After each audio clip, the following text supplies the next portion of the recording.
بارہمولہ کے ٹنگمرگ علاقے میں ایک دل دہلا دینے والے واقعے میں عصمت دری اور نوزائیدہ بچے کے قتل کے الزام میں ایک مولوی کو گرفتار کر لیا گیا ہے۔ پولیس نے بتایا کہ انہیں ایک کال موصول ہوئی تھی اور انہیں بتایا گیا تھا کہ ایک بچے کو مقامی قبرستان میں دفن کیا گیا اور مناسب تفتیش کے بعد پولیس اسٹیشن کنزر میں FIR نمبر 115 درج کر لی گئی۔ پولیس کے مطابق ایک شخص جس کا ایک نابالغ لڑکی سے رشتہ تھا اور اس نے بچے کو جنم دیا تھا، انہوں نے کہا کہ گرفتار شخص ایک دہائی سے علاقے میں نماز پڑھا رہا تھا اور اس نے بچے کو دفنانے میں 2 لڑکوں سے یہ کہہ کر مدد حاصل کی تھی کہ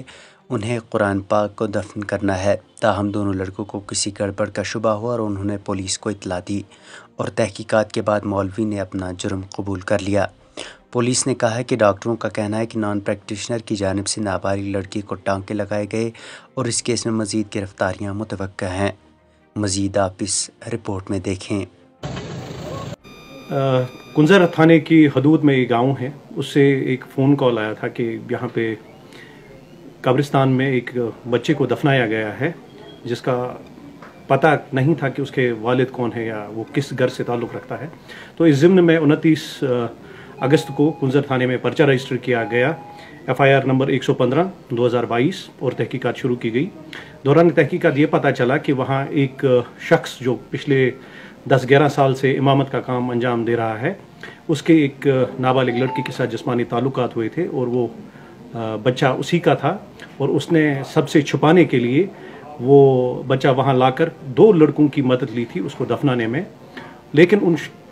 لڑکوں کو اس نے کہا تھا کہ یہ قرآن پاک ہے، یہ شہید ہوا ہے اور اب میں اس کو دفن کرنا چاہتا ہوں۔ ان بچوں کو تھوڑا سا شک ہوا اس پر، انہوں نے مولوی کے جانے کے بعد وہ کھودا اور وہاں سے جب وہ بچہ نکلا تو انہوں نے انفارم کیا، اور اس کے بعد انویسٹیگیشن کے دوران مولوی اریسٹ ہوا ہے اور اس نے اپنے جرم قبول کیا ہے۔ اور اس سلسلے میں جہاں پہ یہ ڈیلیوری ہوئی ہے وہاں پہ بھی وہ بھی ایک نان پریکٹیشنر جو تھی اس نے کی ہے یہ ڈیلیوری، اور مزید گرفتاریاں اس میں توقع ہیں۔ ابھی تک ایک گرفتاری ہوئی ہے جو مولوی تھا، تو اس کو ہم نے گرفتار کیا ہوا ہے اور مزید گرفتاریاں متوقع ہیں۔ سر، اس سلسلے میں میڈیکل رپورٹس وہاں وہ تفتیش کہاں تک پہنچے ہے؟ ہم نے ان کا DNA ٹیسٹ بھی بھیج دیا ہوا ہے جس کے رزلٹ ابھی 1-2 دن میں آنے ہیں۔ اس کے علاوہ جو ڈاکٹر کا چیک اپ ہوا ہے، ان کا ڈاکٹر نے اس بات کی تصدیق کی ہے کہ یہ لڑکی جو تھی یہ نابالغ تھی اور اس کی جو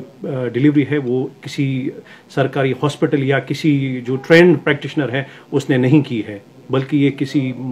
عام شخص نے کی ہوئی ہے، کیونکہ اس لڑکی کی سٹیچنگ پراپرلی نہیں ہوئی تھی اور وہ تب بھی بلیڈ کر رہی تھی جب ہم نے اس کو ڈاکٹر کے پاس لیا ہے۔